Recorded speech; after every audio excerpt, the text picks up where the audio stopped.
talking to the likes of Marcus Rashford. Why is it important that you sign players to the club and get these things sorted right now? It's a signal for the players that we believe in them. It's a signal for the supporters that we plan ahead. And Phil has been here for so long. He's won the Premier League. He's won trophies. So he knows what it takes. He was here.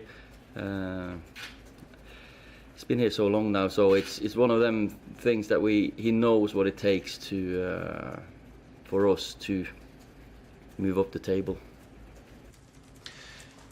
You've got the chance to move into the top four Yep. if you manage to win tomorrow, potentially only for 24 hours, but either way, how big a statement is that about you, what you're trying to achieve, and moving Manchester United closer to competing at the very top? Of course, you take one step at a time, and that's one of the goals we've set us, that we move into that top four, and if we do so, we want to stay there and improve on that. Of course, it's been fantastic the last 2 months now with the points we've got. So consistency now is the key word, that we keep on improving, keep on winning games, but winning games in a better way than, say, the Leicester one. I felt we hung on. I felt it was one of them good. It was good enough. But good enough we shouldn't just be happy with just good enough. We want to improve, and games like this, Fulham now coming up, is a character revealer, really. It reveals, do we have the focus on what's important, which is always the next game in football, and can we forget about PSG and all the games coming up? Because I know the focus around the place has been, and in the media, has been about the PSG game for a long time, Chelsea, Liverpool, but they're not the games that will move us up the table. They're the other games. Oli Matic told me yesterday that he feels this side can challenge for the title next season. I think Jesse Lingard said a similar thing this week. Do you think you're bringing the belief back into this squad? Well, I hope so, that they believe that they can do that, because that's one of the first things. You've got to have you cannot outperform your ego. I think that's one of them mantles, that you have to trust yourself and believe in yourself. But that does also mean you've got to make a decision yourself. If you want to be a champion, if you want to win, that means a lot in how you prepare for every single game, how we as a team demand of each other, that we demand that we focus on what we do every single day in training, every single game. It's not about Liverpool in 2 weeks or 3 weeks time. It's now Fulham, one game at a time, but every single day prepare as best as you can for that one, and that's great. I love to hear players thinking that, but that also means a decision. At Leicester, Ranieri created one of the best moments in Premier League history. He's clearly got the credentials to keep Fulham up, but it's a difficult job, isn't it? Well, I don't know how. I don't know the ins and outs of the situation at Fulham. But what he did at Leicester just shows you what capabilities he's got as a manager. That must be the best achievement ever of a team to win that league. It must have been the best. Oh yeah, I don't know the word now, but the team spirit, the effort, what I'm talking about just before that, they believed in themselves.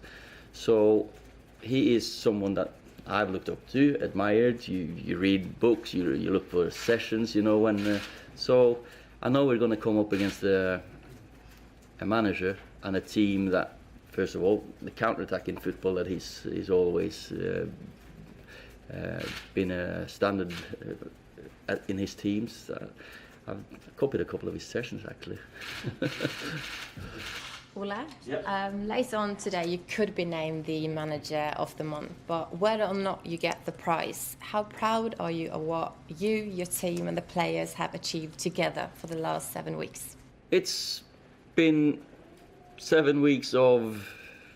it's been a great achievement, and the team deserves every single credit in that respect, because they've done it. It's the players, of course, but I don't look back at being proud of this or being proud of that. I've never been that way. I've always looked forward and never sat down before a chapter is finished, really, to be proud of something. Yeah, you reflect, but I've never said, well done. Maybe I should do more often, but that's just me. In terms of like new contracts, Fellaini going out, are you putting your stamp on this? Does this feel more yours than it did 6 weeks ago? Well, every day I feel it's that I do help the club, do put a little bit of my stamp on it, yes, but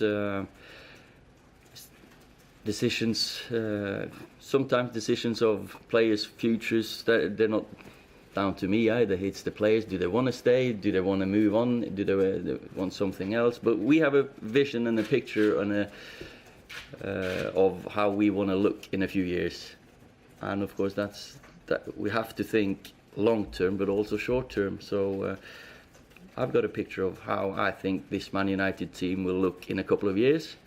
I don't know if it's with me, but I always put my views across to Ed and the ones in the club. Has that vision changed since you arrived? Not really, because I've supported Man United. I've followed Man United for many years now since I've gone back home, and I did have a clear view on what I thought my opinion would be. Of course, you get a different view of some of the players. He's impressed me. He's got some way to go, but we're not too far away from what I thought when I came. In terms of what the team looks like for the rest of the season, you obviously said Antonio Valencia was remaining club captain, but he's only appeared once under you so far. I know fitness has been an issue, but he seems concerned about playing at the Copa America this summer, not having enough game time. Will he get that game time between now and the end of the season, and how is he now? Well, hopefully he'll recover because he's been training hard, really hard, and then he got a setback. So hopefully in a couple of weeks he'll be back with us. He's been a fantastic servant at the club. He's captain for a reason, and hopefully we can get him back on the pitch, of course. But it's not, you know. It was hard when he broke down, like he got that, because he would have travelled now this weekend. I mean, just a word about you being part of a team. You're part of your own team now that you've kind of set up. Michael Carrick was already here, obviously Kieran McKenna, Mick Phelan you brought back in, and obviously Mark Dempsey that's been with you a long time. How's the dynamic work? You see Michael in the technical area a lot, Kieran sat next to you, and how does it all kind of work out between a lot? Who has the different roles and what are they? Well, we are different ages, we are different in what our, how do you say, what we're good at. We complement each other really well.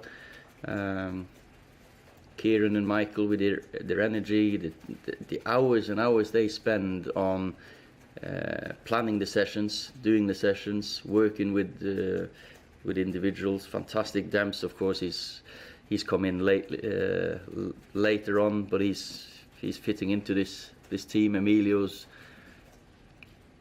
he's worked with David so many years, so we're a good group. We bounce off each other.